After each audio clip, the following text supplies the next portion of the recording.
There are two great mysteries which have captivated the human imagination for thousands of years.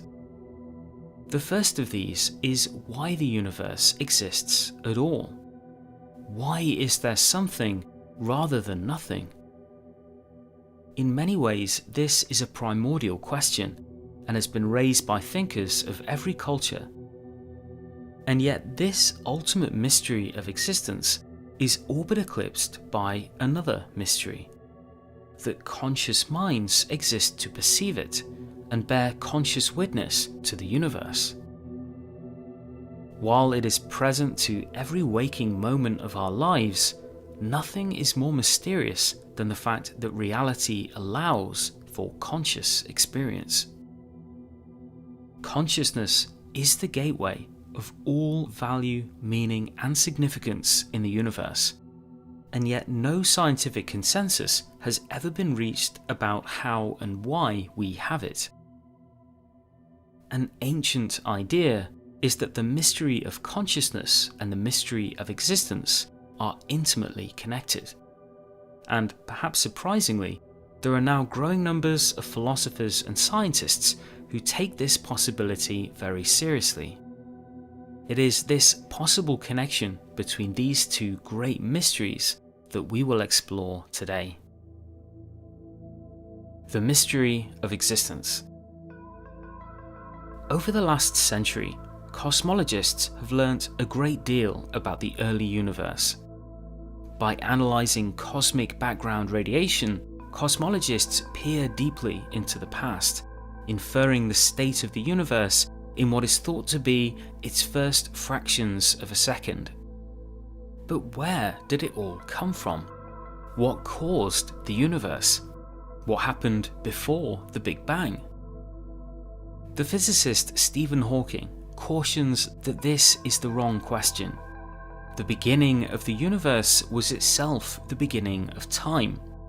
To ask what came before time is meaningless, like asking what is north of the North Pole. And yet, for many, this answer fails to satisfy. Why did the universe burst forth into existence? And what shaped it to be the way that it is? Physicists have proposed that the spark of existence had its origin in a quantum fluctuation, triggering an explosive chain reaction, leading to the still evolving universe we inhabit today. This narrative of existence, however, presupposes the laws of quantum mechanics. It leaves entirely unexplained why the primordial situation should be constrained by quantum physics. It is here that we encounter the central problem which haunts the mystery of existence. Every time we propose the existence of a new initial state or cause, another one is required to explain that. Instead of explaining existence, we find ourselves simply adding more to that which needs to be explained. The same presumably goes for consciousness. To those who claim consciousness to be fundamental to reality, there is the challenge of explaining how consciousness might avoid the same problem of infinite regress. Why placing it at the foundations of nature doesn't simply add yet more to that which needs to be explained. In recent times, the possibility that consciousness is fundamental to reality has re-entered the academic conversation and gained new respect from philosophers and scientists alike. There are a number of reasons for this, which I've explored in other videos, but to summarise very briefly, in recent decades it has grown ever more conspicuous that the materialist understanding of science seems entirely unequipped to explain how and why consciousness exists. That our consciousness, the most undeniable fact of reality, could so entirely evade our scientific paradigm has been taken by some as a conspicuous sign that materialism, while fantastically useful, is not an exhaustive account of nature, and that what we have called consciousness may in fact represent a deeper part of reality than previously imagined, at least by most modern scientists. If you can't explain consciousness in terms of the existing fundamentals, space, time, mass, charge, then as a matter of logic, you need to expand the list. The natural thing to do is to postulate consciousness itself as something fundamental, a fundamental building block of nature. Part of the motivation for this view comes from the fact that standard science provides only an external and behavioral account of reality. Its intrinsic nature, what reality is in itself, is unprovided by physics. Furthermore, the immanent reality of consciousness is the only intrinsic nature we know of, and in several respects, it seems to be an attractive candidate for also being the intrinsic interior nature of reality itself. But if consciousness is in some way fundamental to reality, how might this shed light on the mystery of existence? This question was explored by philosophers in the late 18th and early 19th century, when a movement known as German idealism rose to prominence in Europe. As the movement progressed, a core circle of thinkers argued for the absolute primacy of consciousness. Among other notable thinkers, philosophers Johann Fichte, Friedrich Schelling, and Georg Hegel urged that a deeper understanding of consciousness is necessary to understand why anything exists at all. It was Friedrich Schelling who first drew a direct parallel with the absolute ground of existence and the essential structure of consciousness. Existence, Schelling theorized, must be self-grounding. What this means, essentially, is that the primordial basis of reality must somehow be the cause of its own existence. To avoid the problem of infinite regress, an ultimate ground must be supposed, of which self-existence is part of its intrinsic nature. So what does this have to do with consciousness? The philosopher and mentor of Schelling, Johann Fichte, had previously argued that a unique feature of consciousness is that it does not appear grounded in anything beyond itself. The conscious self is self-producing, insofar that it exists only in and to itself. As the contemporary philosopher Douglas Hofstadter has put it, quote, "It is almost as if this slippery phenomenon called self-consciousness lifted itself up by its own bootstraps, almost as if it made itself out of nothing." End quote. In a similar way, the philosopher Peter Sass described self-consciousness as like a, quote, "magical matryoshka," a Russian nesting doll which also magically contains itself.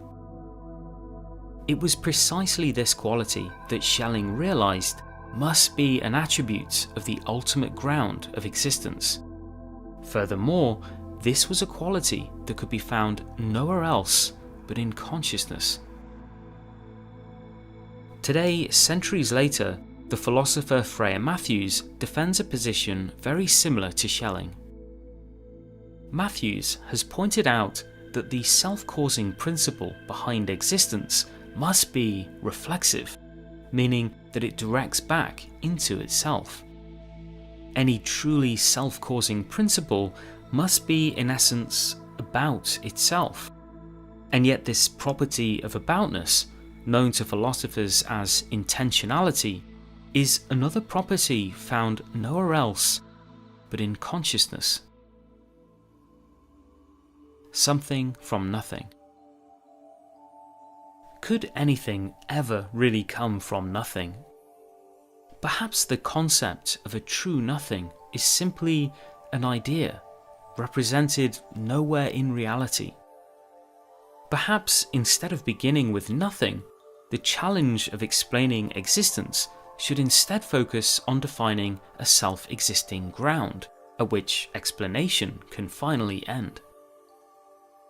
As we've already seen, physicists have proposed that the true ground floor of reality is the seething quantum realm of particles foaming in and out of existence. While this level of reality surely exists, there is no clear reason why the primordial situation should be constrained by quantum physics. A deeper level of explanation seems to be required. One possibility is that consciousness is the absolute ground of existence. And while this would add yet another level of existence, as we have seen, it offers the benefit of actually posing an explanation for its self-grounding self-existence. How quantum physics came to be the ground of reality calls out for explanation, whereas consciousness, in theory, can explain itself. If this is the case, we might wonder how such a necessary self-grounding consciousness could give rise to quantum physics and everything else. How could something as intangible as consciousness ground and connect with the laws of physics? Respected physicists have long defended, albeit controversially, that a connection point does exist between consciousness and quantum physics, notably in relation to observation. It seems that in all quantum experiments, the state of a system is always defined by the information that can be made available to observers. In quantum experiments, the choice to observe has the effect of defining the state of the system, which would otherwise present itself in a superposition of all possible states, and in which producing very different experimental outcomes. While the interpretation of this very strange finding is hotly debated, leading physicists, both past and present, have pointed to consciousness as playing a central role in quantum measurement. Is it possible that the universe exists through self-observation? Is the universe, as the physicist John Wheeler once called it, a self-excited circuit in which consciousness gives meaning and thus reality to the world? In the past, arguments that consciousness is fundamental to reality have been dismissed because in the physical world there is simply no room for consciousness to play a role. No consciousness forces or mental particles have ever been discovered. But as the philosopher David Chalmers has pointed out, in the quantum world, this is simply no longer the case. And while a taboo surely exists around the subject, in quantum physics there nonetheless exists, quote, a giant causal opening that is perfectly suited for consciousness to fill, end quote. A role for consciousness in quantum measurement, Chalmers points out, finally provides this fundamental property of consciousness with a fundamental role to play. It is worth keeping in mind that it remains a complete mystery what physical laws are actually describing. The intrinsic nature of the world, what reality is in itself, is entirely unexplained by physics. It is therefore at least possible that physical laws, including quantum mechanics, are in fact rooted in consciousness. While the infamous claim that consciousness collapses the quantum wave function may be wrong, it is a possibility we cannot yet rule out, and as we shall now explore, it is one which offers a unique account of existence, as arriving in a mysterious way from its future. Future origins. Another baffling discovery of quantum physics is that in the quantum world, future events can affect earlier events. Time can effectively double back on itself. More broadly, this opens the striking possibility that the birth of the universe could have been caused by its future. This was an idea proposed by the physicist John Wheeler and later developed by the physicist Paul Davies. Wheeler pointed out that observation of a quantum system not only defines the state of the system in that moment, but also defines its entire history. It is as though the act of measurement produces histories which are consistent with the present choice to observe. As Wheeler once famously remarked, quote, "We decide what the photon shall have done after it has already done it." End quote. In recent decades, this surprising fact of quantum physics has been demonstrated many times in laboratories, and as Wheeler argued, there is no reason to doubt that this principle is true of the entire universe. That observations made now, or perhaps even in the distant future, stretch all the way back to the beginning of the universe, and thereby establish the necessary conditions in which observers can exist. If so, we as observers are in a mysterious way participators in the existence of the universe.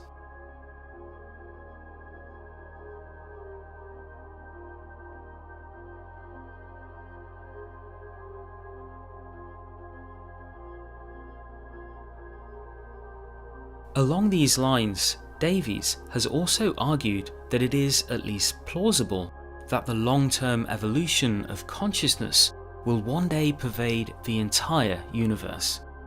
That through the spreading and development of conscious minds, perhaps over billions of years, the universe is destined to eventually realize its total mental potential. In a resulting cosmic omega point, the entire universe finally becomes fully self-observed, thereby satisfying the conditions of its own existence and retroactively creating itself. Part of this, the weirdness of this quantum physics is that observations which are made now can affect the nature of reality as it was in the past. And in the same way, observations made in the very far future, maybe 1 trillion years hence, can affect the nature of reality today and back in the Big Bang.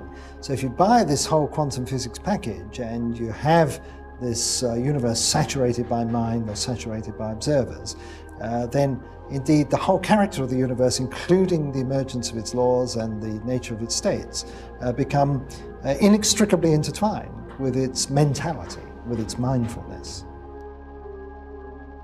Davies admits that this is a highly speculative idea, but it is nonetheless consistent with what we know about quantum mechanics and not an idea we can yet rule out.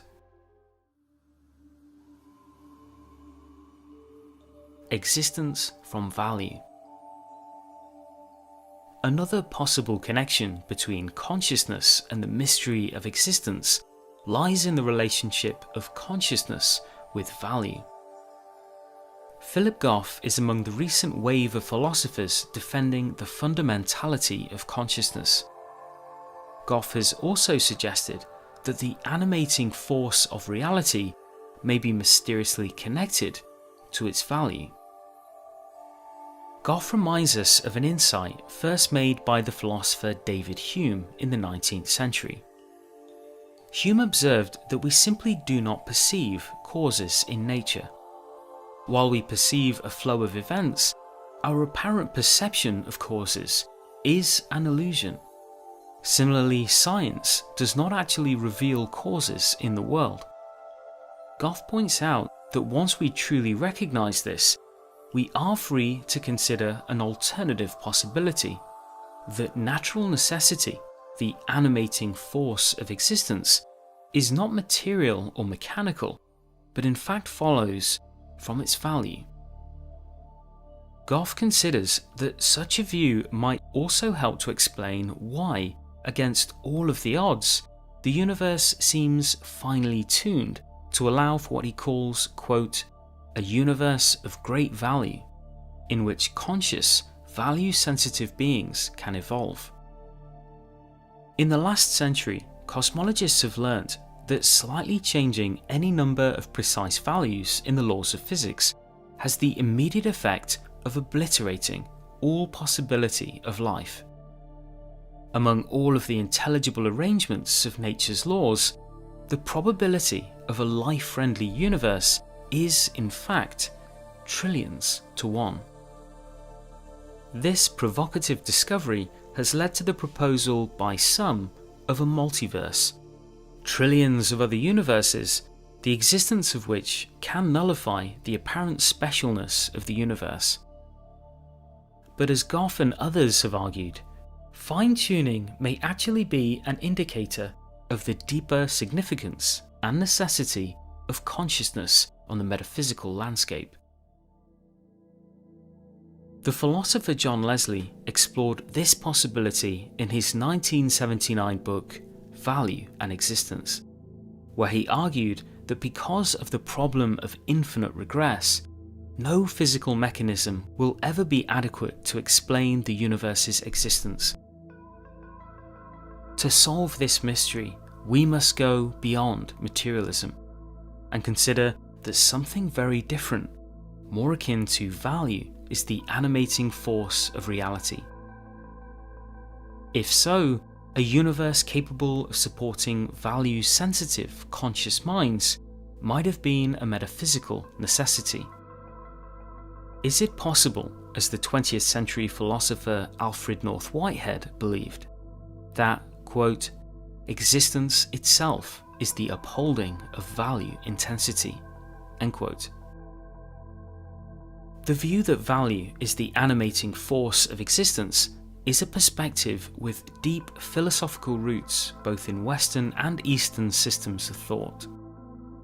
Plato, in particular, believed that the animating first cause of existence was its goodness.